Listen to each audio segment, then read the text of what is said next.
Let's recap a busy weekend up next on Fantasy Baseball Today Express.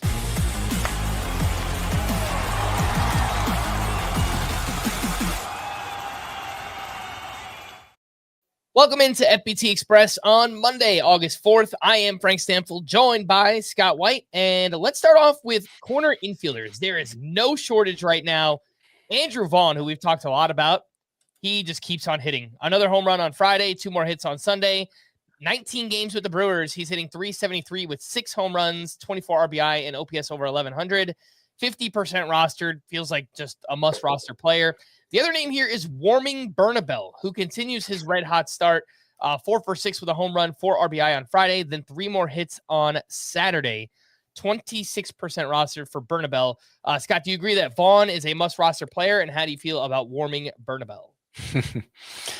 Yeah, in any league, any format, any size, I would be trying to pick up Andrew Vaughn because I think this just might be a situation of the White Sox failing him. You know, they haven't been the best organization at developing players in recent years. He was a very high draft pick, very high-end prospect, was rushed to the majors, and was just kind of mediocre to the point that they ended up optioning him this year and then dealing him to the Brewers, and he's looked like a different player with the Brewers, and we know there's that talent there.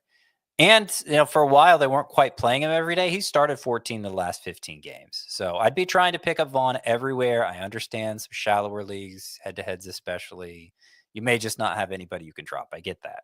But if there is somebody you could drop, Vaughn is a very high priority. Bernabel has looked great so far in his major league career, had the 7 hits between 3 games this weekend, already has 3 home runs between his 8 games in the majors, 4 doubles, 1 triple. He's getting plenty of extra base hits. And he hit well in the minors too. He batted over 300, OPS over 800. The slug was not great, but you know, he hit well is the point. But then you look at the data points we normally care about. Average exit velocity at AAA, 84.1 miles per hour. This is terrible. It's been better in this 8-game sample in the majors, but for all the extra base hits he's gotten, he's hit exactly 3 balls more than 100 miles per hour, and 2 of them were outs. So most of these hits he's getting are just not the quality of contact that would normally yield this kind of damage. And given that he has major exit velocity concerns from his minor league career, I'm very skeptical. Now, he makes a lot of contact. He's playing half his games at Coors Field. He has a good pull air rate, so maybe he can do kind of an Isaac Paredes trick. As productive as he's been, I think if you need a corner infielder and Vaughn's off the table, he's probably your best bet. I don't know, maybe Colson Montgomery I'd do over Warming Bernabel as well. But the point is, like, I'm not totally opposed to taking a shot on him. I'm just skeptical that it's going to be a long-term fix for you. All right, we also saw the return of Blake Snell, who was solid at Tampa Bay. 5 innings, 3 runs allowed, but had 8 strikeouts to 0 walks, 19 whiffs on 86 pitches. He's only 34% started on CBS. Scott, are you good to get Snell back in the lineup against the Blue Jays this week? Absolutely. I thought he looked great. The 2 home runs he gave up were so a hard hit ball is considered one struck 95 miles per hour, and even that's not usually hard enough to result in a home run. The 2 home runs Yandy Diaz hit off Snell in this game were both less than 95. So they were cheap shots. Otherwise, Snell looked fantastic. I think he's going to be a must start going forward.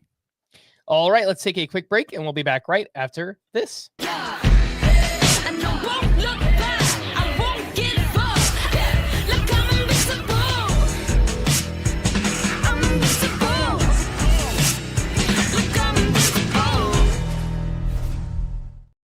Welcome back in FBT Express. We also had some prospect promotions this weekend. The Guardians promoted one of their top prospects, CJ Kayfus, on Saturday. 86 games in the minors this season, hit 300 with 14 homers, a 930 OPS. He's only 11% rostered. And the Marlins promoted outfield prospect Jacob Marcy from AAA. This season, 379 OBP, 14 homers, 47 steals. And he looked good this weekend. 4 hits, 4 walks, 3 doubles, and a triple. Only 6% rostered. Scott, any deep league interest in a CJ Kafis or Jacob Marcy? Yeah, I would say there's deep league interest. It probably only rises to the level of deep league interest right now because even though CJ Kafis and Jacob Marcy were both productive minor leaguers, they were both players who appeared in the prospects report this year. They weren't the most highly regarded prospects. They weren't like top 100 guys. And so there are flaws here. Marcy, it's kind of like Warming Bernabel. He just doesn't hit the ball very hard at all. And for as productive as he was in the minors. Now he's great at drawing walks, at least against minor league pitchers he was. If he's not doing damage against major leaguers, maybe that goes away. But he also gets a lot of steals, does Jacob Marcy. So that's my hope for him, is that even if the power is lacking, hopefully he can be enough of a base stealer to make up for it. Good first weekend for him. Yeah, sure. 15 team 5 outfielder leagues, I'll take a shot. Kafis has more power, but he strikes out a lot for having just kind of decent exit velocities. He doesn't hit the ball remarkably hard either. Different category from Marcy and Bernabel. But he doesn't deliver the kind of exit velocities you would expect of a real slugger.